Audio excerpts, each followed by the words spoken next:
ولقد يسرنا القرآن للذكر فهل من مدكر। আল্লাহ তাআলা সূরা কমারের 17 নম্বর আয়াত সহ আরো 2-3 বার এই সূরার মধ্যে এই আয়াতটি উল্লেখ করেছেন। আয়াতের অর্থ হলো, আর অবশ্যই আমি কোরআনকে সহজ করে দিয়েছি লিযিকরি, জিকিরের জন্য। ফাহাল মিন মুদ্দাকির, সুতরাং আছে কি কেউ স্মরণকারী। তো কোরআন মাজিদ আল্লাহ তাআলা আমাদের জন্য দান করেছেন। এটা আমাদের কালাম, আল্লাহ তাআলার কথা, আল্লাহ তাআলার পাক কালাম। এই কালাম আমরা সবাই কম বেশি জানি, অনেকেই মক্তবে পড়েছি শৈশবে, আর অনেকেই বড় হয়ে শিখেছি। আবার এমন অনেকে আছেন যারা এখনো কোরআন মাজিদ শেখেননি। তো কোরআন মাজিদ পারলেও, কোরআন মাজিদ জানলেও, পড়তে পারলেও কোরআন মাজিদে কি বলা হচ্ছে আমাকে, আমার জন্য আল্লাহ তাআলা কোরআন মাজিদে কি কি লিখেছেন, এই বিষয়গুলো আমরা জানি না, একমাত্র আরবি না জানার কারণে। তো আমরা উদ্যোগ নিয়েছি যে আমরা তো কোরআন মাজিদ পড়ি, কোরআন মাজিদ পড়ার পর আমরা যেন কোরআন মাজিদ পড়লে সে অর্থগুলো বুঝতে পারি, আরবি ভাষা যেন আমরা বুঝে নামাজের মজা নামাজের যে মজা আছে এই মজাটা গ্রহণ করতে পারি। এই জন্য আমাদের এই উদ্যোগটা। তো পৃথিবী ব্যাপী কোরআনকে বোঝার জন্য অনেক চেষ্টা করা হচ্ছে। আমাদের বাংলাদেশ বাংলাদেশে যে কওমি মাদ্রাসাগুলো আছে, এই কওমি মাদ্রাসাগুলোতে দেখা যায় একটা ছেলে ভর্তি হওয়ার পরে প্রথমেই সে মক্তব পড়ে, এরপরে এই নাজেরা পড়ে, এরপরে হেফজ করে। হেফজ না করলে সে ভর্তি হয় কিতাবখানায়। কিতাবখানায় ভর্তি হওয়ার পরে সে ধীরে ধীরে কখনো নাহু, কখনো সরফ, কখনো বালাগাত, কখনো মান্তিক, এভাবে সে স্তর বিভিন্ন স্তর অতিক্রম করতে করতে করতে করতে এক সময় গিয়ে সে তাফসীর ধরে, কোরআন মাজিদের তাফসীর। আবার আলিয়া মাদ্রাসাগুলোতে দেখা যাচ্ছে যে 1-2 থেকেই আরবি ভাষার প্রতি গুরুত্ব দেওয়া হয়। সেখানে একটা বই আছে আরবি, আল-লুগাতুল আরাবিয়্যা নামে একটা বই আছে আরবি ভাষা, বা দুরুসুল আরাবিয়্যা নামে। এভাবে পুরো পৃথিবী ব্যাপী আমরা সবাই কিন্তু সেই কোরআন এবং সুন্নাহ, হাদিস এবং কোরআন বোঝার জন্যই আমরা মূলত চেষ্টা করি। তো দেখা যায় যে আমরা যখন কোরআনটা ধরি, কোরআনের অর্থ পড়ি, এটা অনেক পরে গিয়ে, যার কারণে আমরা পরবর্তীতে গিয়ে কোরআন জানলেও পড়ি না, অর্থ জানলেও আমরা চর্চা করি না। এজন্য আমাদের বাংলাদেশের একজন খ্যাতিমান মুরব্বী উস্তাদ আবু তাহের মিসবা, সবাই তার নাম শুনেছেন না অনেকেই, আবু তাহের মিসবা,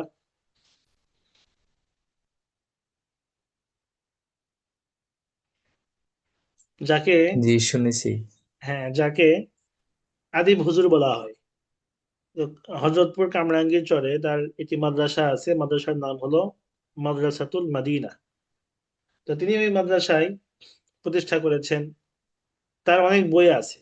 তার একটা বই হলো এসো আরবি শিখি, এরপরে বই আছে এসো বালাগাত শিখি, এসো নাহু শিখি, এসো সরফ শিখি। এভাবে তিনি অনেক বই লিখেছেন, এবং তার বইগুলো আমাদের কওমি মাদ্রাসাগুলোতে পাঠদান করা হয়। তার এসো আরবি শিখি প্রত্যেক মাদ্রাসায় পড়ানো হয়। ওই এসো আরবি শিখি পড়ার পরে ছাত্রদের মধ্যে আরবি ভাষার একটা আগ্রহ তৈরি হয়। তো দেখা যাচ্ছে যে এসো আরবি শিখিরও একেবারে শেষ প্রান্তে গিয়ে কোরআনের এবং হাদিসের বাণী দেওয়া আছে, একেবারে শেষে গিয়ে।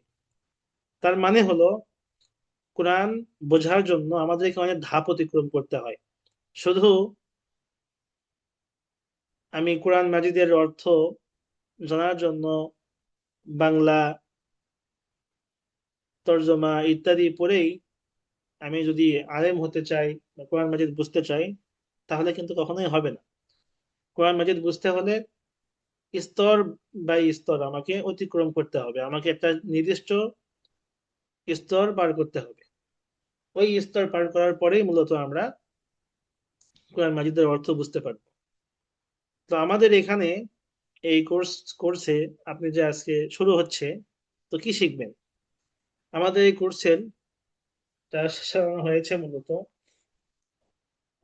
একজন মানুষের প্রত্যেক দিন যে কথাগুলো বলা হয়, এই কথাগুলো এখান থেকে আপনি শিখতে পারবেন। এরপরে আপনি একে অপরের সঙ্গে কথা বলতে পারবেন। অতঃপর আপনি আরবি যে কোনো শব্দ শুনে সেই শব্দের অর্থ বুঝতে পারবেন, এবং কোরআন যখন পড়বেন ইনশাআল্লাহ কোরআন মাজিদের অর্থ বুঝতে পারবেন। তো লম্বা একটা বিষয় আমরা অনেক সংক্ষিপ্ত করার চেষ্টা করেছি, এবং আমরা এখানে এই বইয়ের মধ্যে যে শব্দগুলো নিয়ে আসছি, এই শব্দগুলো মূলত কোরআনের শব্দ।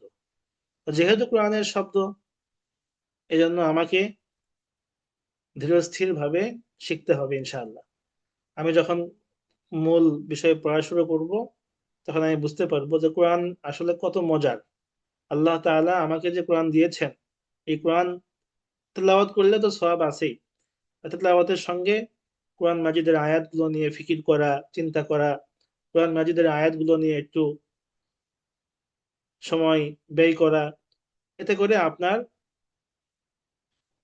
ওই পাঠটা আরো অর্থময় হয়ে উঠবে ইনশাআল্লাহ।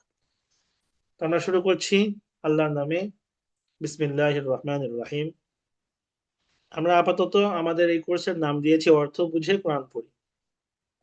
আমাদের মূল উদ্দেশ্য কোরআনকে যখন পড়বো তখন এর জন্য আমরা অর্থ বুঝতে পারি। এই জন্যই মূলত এই কোর্সটা। এই কোর্সটা সপ্তাহে 5 দিন হবে, শনি থেকে বুধবার পর্যন্ত। বৃহস্পতিবার শুক্রবার আমাদের ছুটি থাকবে। প্রত্যেকদিন এই 6টা 45-এ শুরু হবে, তবে নামাজের সময় কম বেশি হওয়ার কারণে হয়তো 5 মিনিট এদিক সেদিক হতে পারে। আর ক্লাসটা হবে জুমে। আজকে হলো সোমবার, আজকের পরে এই ক্লাসে আর কাউকে ভর্তি নেওয়া হবে না। যে কয়েকজন আমরা হয়েছি এই কয়েকজনে আমরা এই ক্লাসটা করবো ইনশাআল্লাহ। তাহলে শুরু করছি। দেখেন, প্রথমে আমার আমাদের, কথা জি শুনতে পাচ্ছেন সবাই? সালাম আলাইকুম ওস্তাদ, আমার একটু কথা ছিল। জি জি, বলেন। আমার একজন বন্ধু আছে, সৌদিতে থাকে তো। এ, তার ইচ্ছা আছে আর কি আরবি ভাষাটা শেখার জন্য। আমি গতকাল তার সাথে কথা হয়েছিল। এখন তাকে এই ক্লাসে নেওয়ার কোনো, আজকে তো বলছেন যে আজকের পরে আর কাউকে নিবেন না। আচ্ছা, এখন এখন ক্লাসটার পরে কি নেওয়ার কোনো হ্যাঁ, যদি সে যদি থাকে সৌদিতে, আর আজকে আপনি তার সঙ্গে কথা বলেন, আজকের মধ্যে যেন ভর্তি হয়ে যায়। আচ্ছা ঠিক আছে। আচ্ছা, আপনি সবাইকে আমার স্ক্রিন দেখতে পাচ্ছেন? জি ওস্তাদ। বাকি সবাই? জি জি দেখতে দেখতে জি পাচ্ছি। উস্তাদ, জি। আচ্ছা, তো আমাদের এখানে যে 7জন উপস্থিত আছি, আমরা আশা করি সবাই কোরআন পড়তে পারি, তাই না? জি জি আচ্ছা, ওস্তাদ। শুদ্ধ করে জি আমরা কোরআন পড়তে পারি আলহামদুলিল্লাহ। আলহামদুলিল্লাহ। আমাদের শর্ত দেওয়া হয়েছিল এটা যে কোরআন মাজিদকে আগে পড়া জানতে হবে। যদি আমি কোরআন মাজিদ না না না পড়া জানি, আমি কোরআন মাজিদের অর্থ শিখে আমি কি করব? তো এই জন্য আমাদের কোরআন মাজিদ আগে অর্থ জানতে হবে, আগে তেলাওয়াত শিখতে হবে, এরপরে আমাদের অর্থ বোঝা। যেহেতু আমরা সবাই কোরআন মাজিদের তেলাওয়াত জানি, তার মানে কোরআন মাজিদের যে শব্দগুলো আছে এই শব্দগুলো আমরা সবাই মোটামুটি পড়তে পারবো ইনশাআল্লাহ, জের জবর দিয়ে পড়তে পারবো।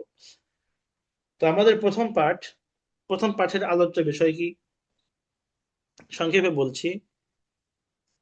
আমি যে কথাগুলো বলবো আপনারা চেষ্টা করবেন খাতায় নোট করে নেওয়ার জন্য। এটা আপনাদের এবং আমাদের জন্য জীবনের পুঁজি হবে ইনশাআল্লাহ। প্রথমেই আমরা আলোচনা করছি আরবি ভাষা। এটা আমাদের কোরআনের ভাষা। আরবি ভাষা আমাদের শিখতে হবে কেন? কোরআন মাজিদকে বোঝার জন্য, হাদিসকে বোঝার জন্য। আরবি ভাষায় যত শব্দ আছে, যত ফেল তথা ক্রিয়া আছে এবং যত হরফ অক্ষর আছে, এই সবগুলো তিন প্রকার। আরবি ভাষায় ব্যবহৃত সমস্ত কালিমা বা পদ তিন প্রকার। এক নম্বর ইসিম, দুই নম্বর ফেল, তিন নম্বর হরফ। সবাই একটু আমার সঙ্গে সঙ্গে বলবেন, আরবিতে সমস্ত পদ বা কালিমা কয় প্রকার? তিন প্রকার। তিন প্রকার। ইসিম, ফেল, ফেল, হরফ। হরফ। বাংলায় আমরা অনেকে বলে থাকি যে আমরা যারা আরবি ভাষা কখনো পড়েছি বা শুনেছি, ইসিম ফেল হরফ, ইসিম ফেল হরফ। তো ইসিম, ইসিম, ফেল, ইসিম কি হরফ। জিনিস? ইসিম হলো ওই নাম। জিনিস যা যা মানুষের নাম, জায়গার নাম, কোনো বস্তুর নাম ইত্যাদি বোঝায়। আর ইসিমের একটা পরিচয় আছে। পরিচয় হলো যেটা ফেল হরফ ইত্যাদির সাহায্য ছাড়াই নিজের অর্থ নিজেই বোঝাতে পারে। যেরকম এখানে অনেকে আপনারা আছেন, যেমন আজওয়াদ ভাই আছেন, আলী হুসাইন ভাই আছেন, আরো অনেক ভাই আছেন। প্রত্যেকের যে নাম আছে, এই নামটা কিন্তু একটা কালিমা, পদ। আমি যে ল্যাপটপের মাধ্যমে ক্লাস নিচ্ছি, এই ল্যাপটপ, এটা একটা পদ। তার মানে এই এই শব্দগুলো কোনো হরফ, কোনো ফেল ইত্যাদির সাহায্য ছাড়াই নিজের অর্থ নিজেই বোঝাচ্ছে। তো এর নাম হলো ইসিম। ফেল মানে কি? ফেল মানে ক্রিয়া, ভার্ব। ভার্বের পরিচয় হলো আমরা প্রতিদিন যা করি, খাই, ঘুমাই, ক্লাস করি, হাঁটি, চলি, নামাজ পড়ি, ওযু করি, এই কাজগুলো যেগুলো আমরা করে থাকি, এগুলোই হলো প্রত্যেকটা ফেল বা ক্রিয়া। আরবিতে এগুলোকে বলা হয় ফেল। তো ফেলের একটা পরিচয় হলো, ফেল হলো ওই ইসিম, ওই কালিমা যা নিজের অর্থ বোঝায়, তবে আমাদের যে তিনটা কাল আছে, অতীত, বর্তমান, ভবিষ্যৎ, এই তিন কালের সাহায্য নিয়ে নিজের অর্থ বোঝায়। এটা হলো ফেল। আর হরফ কি জিনিস? হরফ মানে অক্ষর। যেমন আমরা বাংলাতে বলি দ্বারা, এরপরে বলি এবং, এরপরে বলি তা, অতঃপর, তাহলে। এই যে শব্দ, এই অক্ষরগুলো, এই অক্ষরগুলো হলো হরফ। এগুলোর কোনো নির্দিষ্ট অর্থ থাকলেও এই অর্থগুলো বোঝা যায় না যতক্ষণ না এগুলো ফেলের সঙ্গে বা হরফের সঙ্গে ব্যবহার হয়। তাহলে ইসিম হলো নিজের অর্থ নিজেই বোঝাতে পারে। ফেল তিন কালের কোনো একটি কালের সাহায্য নিয়ে নিজের অর্থ বোঝায়। আর হরফ এই নিজের অর্থ বোঝাতে পারে না ফেল এবং ইসিমের সাহায্য ছাড়া। সবাইকে এই পর্যন্ত সবাই বুঝছেন? জি উস্তাদ। জি। জি। আলহামদুলিল্লাহ। এখন এই যে ইসিম, ইসিমের মধ্যে আমরা কালিমার যে তিনটা প্রকার আছে, কালিমাতুন শব্দের অর্থ পদ। তো পদের যে তিনটা প্রকার আছে, ইসিম, ফেল, হরফ, আমরা এখন আলোচনা করছি ইসিম নিয়ে। ফেল এবং হরফের আলোচনা আমরা করছি না। ফেল এবং হরফকে আমরা এক পাশে রেখে শুধু ইসিম নিয়ে আমরা আলোচনা করব।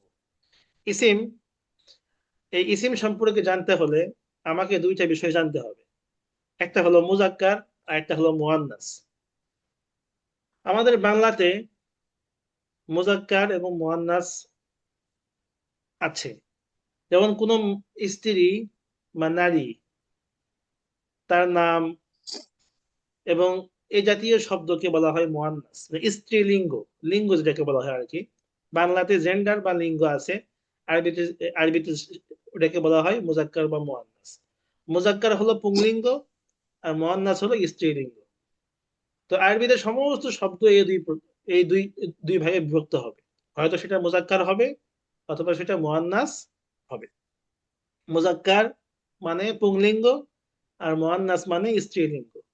যেহেতু এটা আরবদের ভাষা, আরবরা যে শব্দকে মুজাক্কার হিসেবে ব্যবহার করে ওই শব্দটা মুজাক্কার। আর আরবরা যে শব্দকে মুয়ান্নাস হিসেবে ব্যবহার করে ওই শব্দটা হলো মুয়ান্নাস। তবে আরবরা মুয়ান্নাস বোঝার জন্য কিছু কিছু নিয়ম লিখেছেন। আমরা ইনশাআল্লাহ ধীরে ধীরে ওই নিয়মগুলো জানবো। আজকে আমরা আলোচনা করব মুজাক্কার শব্দ এবং তার ব্যবহার নিয়ে।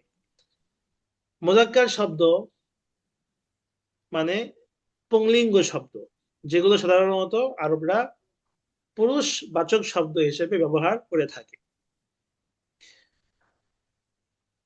মুজাক্কার এবং মুয়ান্নাসের আলোচনা যখন আমরা বুঝলাম, এখন আমরা আসি, আমরা ইংরেজিতে অনেক সময় পড়েছি যে ইংরেজিতে বা বাংলাতে আর্টিকেল নামে একটা জিনিস আছে। আর্টিকেল মানে হলো নির্দিষ্ট করা এবং অনির্দিষ্ট করা। একটা জিনিস নির্দিষ্ট করে বোঝালে সেটাকে বলা হয় হলো ডেফিনিট আর্টিকেল, না নির্দিষ্ট আর্টিকেল। আর যদি কোনো জিনিসটা অনির্দিষ্ট করে বোঝায় তাকে বলা হয় ইনডিফিনিট আর্টিকেল। তো অনির্দিষ্ট এবং নির্দিষ্ট কে আরবিতে বলা হয় মারিফা এবং নাকেরা। তো আমরা এই জিনিসটা এখানে আলোচনা করব আমাদের কোরআন মাজিদের অর্থ বোঝার জন্য।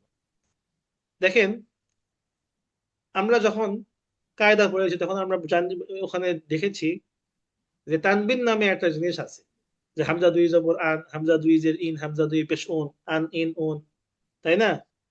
তো তানবিন কিন্তু সবসময় শব্দের শেষে আসে, কখনো কোনো শব্দের মাঝখানে তানবিন হয় না, এটা মনে রাখবেন। তো যখন কোনো শব্দের শেষে তানবিন থাকবে, দুই জবর দুই জের দুই পেশ, তানবিন থাকলে ওই শব্দটাকে সাধারণত অনির্দিষ্ট শব্দ বলে। আরবিতে যখন কোনো শব্দের শেষে তানবিন থাকে, ওই তানবিন যুক্ত শব্দটাকে অনির্দিষ্ট শব্দ বলা হয়ে থাকে। অর্থ তুলতে হয় একটি। তাহলে এখানে দেখেন, প্রথম যে শব্দটা আছে কিতাবুন, কিতাবুন, এটা হলো শেষে তানবিন আছে, তানবিন বা দুই পেশ বুন, কিতাবুন। কিতাবুন শব্দের অর্থ হলো একটি বই। কিতাবুন মানে একটি বই। এটা হলো একটা অনির্দিষ্ট শব্দ। আবার কলামুন মানে একটি কলম, এটার অর্থ হলো একটি কলম এবং এটা অনির্দিষ্ট শব্দ। আবার নিচে রব্বুন, রব্বুন মানে একজন প্রতিপালক, একজন প্রতিপালক। ইসমুন মানে একটি নাম, ইয়াউমুন মানে একটি দিন, মালুন মানে একটি সম্পদ, মালিকুন মানে একজন মালিক, সিরাতুন মানে একটি পথ, ইনসানুন মানে একজন মানুষ, ইলাহুন মানে একজন উপাস্য, কলবুন মানে একটি হৃদয় বা অন্তর, সদরুন মানে একটি বুক, কখনো কখনো অন্তর অর্থেও আসে। এই যে শব্দগুলো, এগুলো প্রত্যেকটা কিন্তু একটা অনির্দিষ্ট শব্দ। তো এই শব্দগুলো আমাকে মুখস্থ করতে হবে, মুখস্থ করা বা বারবার পড়া আরবি শেখার জন্য। কারণ আমি তো যেটা শিখছি আরবি, শব্দ না জানলে তো আমি আরবি শিখতে পারবো না। এই জন্য আমাকে এই শব্দগুলো বারবার পড়ে মুখস্থ করতে হবে। তো আমার সঙ্গে সঙ্গে সবাই একবার পড়েন, কিতাবুন। হযরত কিতাব, স্লাইডটা আর একটু জুম করে দিলে আমাদের দেখতে সুবিধা হতো আর কি, মোবাইলে দেখতে একটু ছোট লাগতেছে। এখন অনুবাদ পাচ্ছ না। জি জি। আচ্ছা, বলেন কিতাবুন উম, কিতাবুন একটি বই, কিতাবুন একটি বই, একটি বই, কলামুন কলামুন একটি কলম, একটি কলম, রব্বুন রব্বুন একজন পালনকর্তা, একজন পালনকর্তা, ইসমুন ইসমুন একটি নাম, একটি নাম, নাম, ইয়াউমুন ইয়াউমুন ইয়াউমুন একটি দিন, একটি দিন, মালুন মালুন একটি সম্পদ, একটি সম্পদ, মালিকুন মালিকুন একজন মালিক, একজন মালিক, সিরাতুন সিরাতুন একটি পথ, একটি পথ,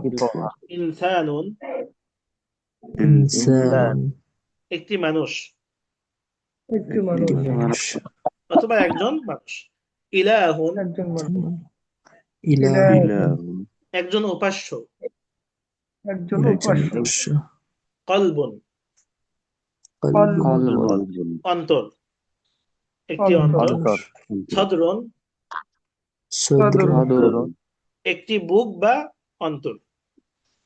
কি বুক অন্তর। তো এই যে শব্দগুলো, এই শব্দগুলোর শেষে কিন্তু তানবিন আছে। তাহলে আমরা একটা নিয়ম মনে রাখছি, তানবিন যুক্ত শব্দটা সাধারণত আরবিতে অনির্দিষ্ট শব্দ বলা হয়। আরবিতে বলা হয় মারিফ, এই নাকিরা, আরবিতে বলা হয় নাকিরা।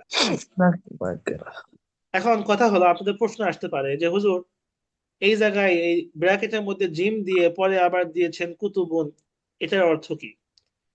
এটার অর্থ হলো, আমরা যেরকম বাংলাতে বচন ব্যবহার করি, এক বচন, দ্বিবচন, বহু বচন, তো আরবিতে এরকম বচন আছে। তো আরবিতে সাধারণত এক বচনকে বলা হয় ওয়াহেদ, ওয়াহিদ, দ্বিবচনকে বলা হয় তাসনিয়া, আর বহু বচনকে বলা হয় জামউ। তো আরবিতে তাসনিয়া বানানোর নিয়ম একবারে পানির মতো সোজা।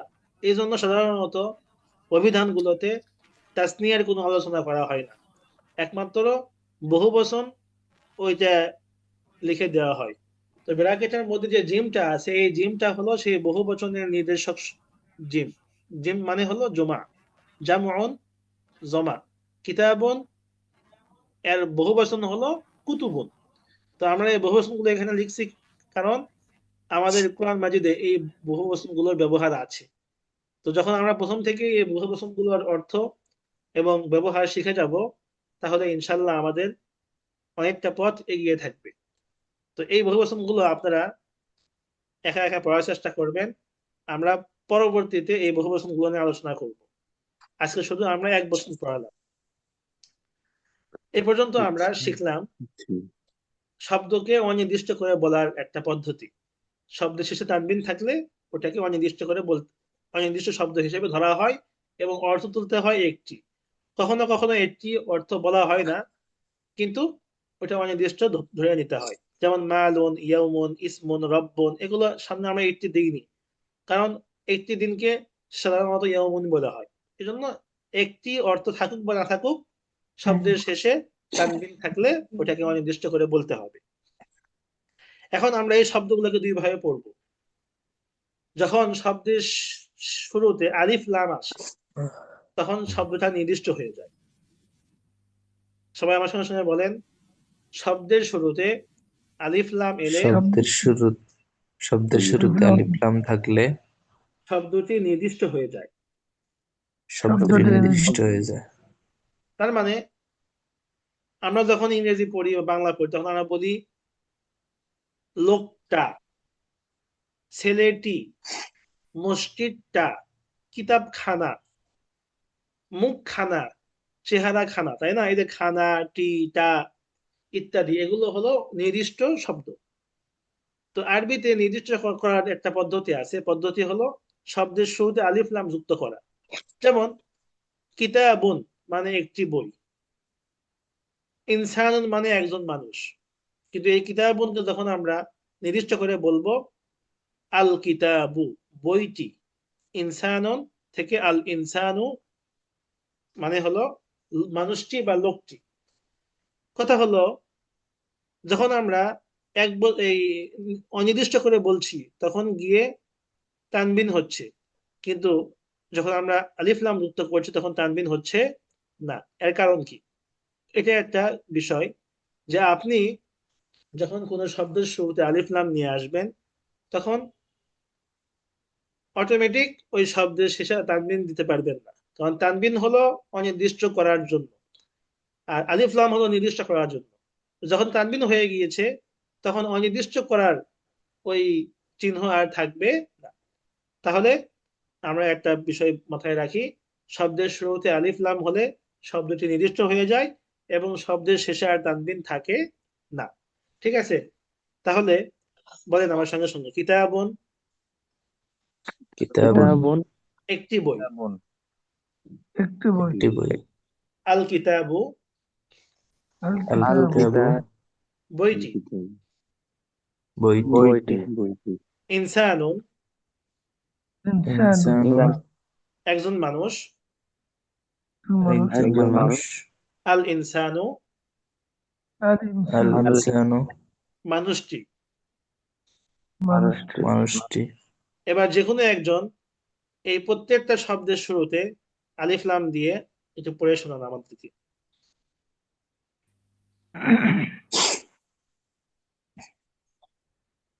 উস্তাদ কিতাবুন পড়বো নাকি?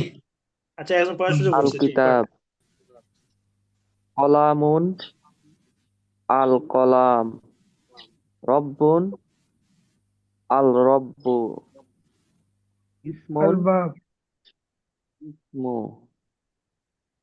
ইয়াউমুন আল ইয়াম, মালুন আল মাল, আল মালু। আমাদের আল শব্দের মাল। শেষের আমাদের স্পষ্ট করতে হবে। আরবিতে একটা গুরুত্বপূর্ণ বিষয় হলো শব্দের শেষে আমি পেশ দিচ্ছি না সাকিন দিচ্ছি, জের দিচ্ছি না জবর দিচ্ছি, স্পষ্ট করে বলতে হবে। এটা হলো আরবিতে গুরুত্বপূর্ণ একটা বিষয়। হ্যাঁ, এরপরের লাইন একজন আরেকজন পড়ে।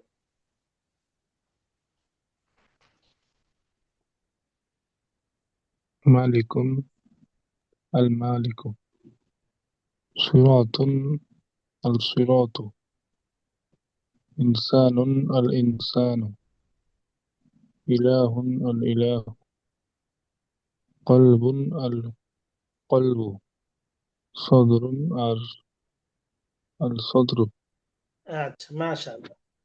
তাহলে আমরা এ পর্যন্ত শিখলাম শব্দকে নির্দিষ্ট এবং অনির্দিষ্ট করার পদ্ধতি। এই পর্যন্ত শেখার পরে আমরা কি পেলাম? আমরা এই পর্যন্ত শেখার পরে পেয়েছি যে শব্দ বলে আরবিতে একটা জিনিস আছে, শব্দের মধ্যে মুজাক্কার আছে, মুআন্নাস আছে, এবং শব্দটা নির্দিষ্ট হয় অনির্দিষ্ট হয়, এই বিষয়গুলো ধারণা পেয়েছি। আমি এখানে একটা গুরুত্বপূর্ণ বিষয় বলে রাখি। আমাদের আরবিতে যে হরফগুলো আছে 29টা হরফ, এই 29টি হরফ, কিছু কিছু হরফ আছে যেগুলো উচ্চারণ করার সময় জিহ্বার ব্যবহার হয়, তালুর ব্যবহার হয়। আর কিছু কিছু হরফ আছে যেগুলো উচ্চারণ করার সময় তালুর ব্যবহার হয় না। তো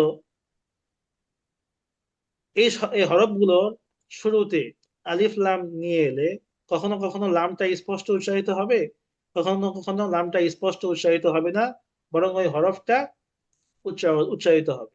যেরকম কিতাবুন, এর শুরুতে আছে কাফ, কাফের শুরুতে আলিফ লাম নিয়ে আইলে হবে আলকা, আলকি, আলকু, আলকি, তাহলে আমার নামটা স্পষ্ট হবে। কিন্তু রব্বুন, আমি আল রব্ব বলতে পারবো না, আমাকে বলতে হবে আর রব্বু, কারণ র হলো তালুর সঙ্গে লাগে। এই জন্য লাম এলে ওই লামটা স্পষ্ট উচ্চারিত হয় না, সরাসরি রতে তাসদিদ দিয়ে পড়তে হয়, আর রব্বু। অনুরূপ ভাবে আস-সিরাতু, আস-সাদরু, বাকি আল মালু, আল ইয়াউমু, আল ইসমু, আল কলামু, আল ইনসানু, আল ইলাহু, আল কলবু, এভাবে আমরা বলতে পারি। তো এগুলোকে বলা হয় হরফে শামসি এবং হরফে কমারি। এগুলো যখন মক্তবে পড়ানো হয় তখন বলানো সাধারণত বলা হয়ে থাকে। তো আমরা এই পর্যন্ত বলার পরে আমরা এখন আলোচনা করব এই যে যখন শব্দটা অনির্দিষ্ট থাকবে, নাকেরা থাকবে, অনির্দিষ্ট থাকবে, তখন আপনি এই শব্দকে বাক্য বানাবেন কিভাবে। বাক্য বানানোর জন্য পদ্ধতি হলো এই শব্দের শুরুতে আপনি হাজা বা জালিকা যুক্ত করে দেবেন। হাজা মানে হলো এটা, ইঙ্গিত করার জন্য কাছের বস্তুকে বলা হয় হাজা, এটা মুজাক্কারের জন্য। আর জালিকা হলো দূরবর্তী বস্তু, অর্থ হলো ওটা। তাহলে হাজা কিতাবুন অর্থ হলো এটা একটা বই, আর জালিকা কিতাবুন মানে সেটা একটা বই। এভাবে আপনি প্রত্যেকটা শব্দের শুরুতে আজকে হাজা এবং জালিকা ব্যবহার করে অর্থ করবেন। ঠিক আছে ইনশাল্লাহ? তাহলে আমার সঙ্গে সঙ্গে বলেন, হাজা কিতাবুন, হাযা হাযা হাযা কিতাবুন, এটা কিতাবুন, একটা বই। এটা একটা এটা বই। একটা বই। হাজা মালিকুন, হাযা হাযা মালিক মালিকুন, ইনি একজন মালিক। ইনি তিনি একজন একজন মালিক মালিক। মালিক। হাজা সিরাতুন, হাযা হাযা হাযা সিরাতুন, এটা একটা পথ। এটা একটা এটা একটা পথ। পথ। হাজা ইসমুন, হাযা হাযা ইসমুন, এটা একটা নাম। এটা একটা এটা নাম। একটা এটা নাম। একটা জালিকা মালুন, যালিকা যালিকা মালুন, সেটা একটা সম্পদ। এটা একটা সম্পদ। যালিকা কলবুন, যালিকা কলবুন, সেটা একটা অন্তর। এটা এটা একটা একটা অন্তর। এভাবে হাজা এবং জালিকা যুক্ত করে এই শব্দগুলো আজকে পড়ে আসবে। আর কালেমা 3 প্রকার, ইসিম, ফেল, হরফ, প্রত্যেকটার পরিচয়। সমস্ত ইসিম 2 ভাগে বিভক্ত, মুযাক্কার এবং মুআন্নাস। আর মুযাক্কার মুআন্নাস হওয়ার পরে প্রত্যেকটা ইসিম 3 ভাগে বিভক্ত, ওয়াহেদ, তাসনিয়া, জমা। ওয়াহেদ, তাসনিয়া, জমা, এক বচন, দ্বিবচন, বহু বচন। জমা। এরপরে হলো অনির্দিষ্ট এবং নির্দিষ্ট। তো এইভাবে আমাদের আজকের সারমর্ম হলো এটাই। এই পর্যন্ত আজকে আমরা পড়বো, এর বেশি যাব না। তাহলে আজকে যে পড়াটা, এটা ভালো করে পড়ে আগামীকাল ইনশাআল্লাহ আমরা নতুন আলোচনা করব। ঠিক আছে ইনশাআল্লাহ? ইনশাআল্লাহ। সবাই কি আমাদের এই পড়াটা বুঝতে পেরেছেন? জি।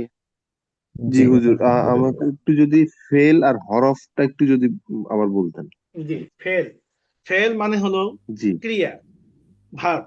জি ক্রিয়া। ফেল বলা হয় ওই সমস্ত কালেমাকে, যে কালেমাগুলো নিজের অর্থ নিজে বোঝাতে পারে। কালেমা অর্থ পথ, কালেমা অর্থ পথ, আর ফেল মানে হলো ভার্ব বা ক্রিয়া। তো ফেল বলা হয় ওই কালিমাকে, ক্রিয়া বলা হয় ওই পদকে, যেই পদ নিজের অর্থ নিজে বোঝাতে পারে না, তবে যখন 3 কালের কোনো এক কালের সাহায্য নেয় তখন নিজের অর্থ বোঝাতে পারে। 3 কাল মানে অতীত, বর্তমান, ভবিষ্যৎ।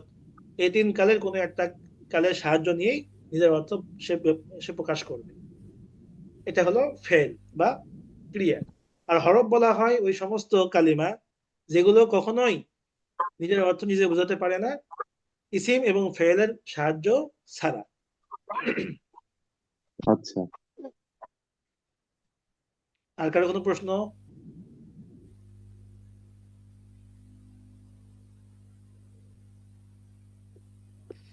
নাই। ওস্তাদ ফেলের উচ্চারণটা কি? ফেল, ফেল তো শুনতেছি কিন্তু এটার ফেলের উচ্চারণটা কি? উচ্চারণ হলো ফি'লুন, ফা আইন জের ফি', লাম দুই পেশ লুন, ফি'লুন। আইনের উপর একটা ইয়া হবে, সাকিন হবে। তবে বাংলায় অনেকে আমরা ফেল ফেল বলে থাকি, এটা সাধারণত মানুষের মুখে মুখে হয়ে থাকে, তবে আরবিতে ফি'লুন। ফি'লুন। আচ্ছা, ইসমুন, ফি'লুন, হারফুন, প্রত্যেকটার মধ্যে একটা করে সাকিন আছে। ইসমুন, ফি'লুন, হারফুন। আমরা এভাবে উচ্চারণ করার চেষ্টা করবো।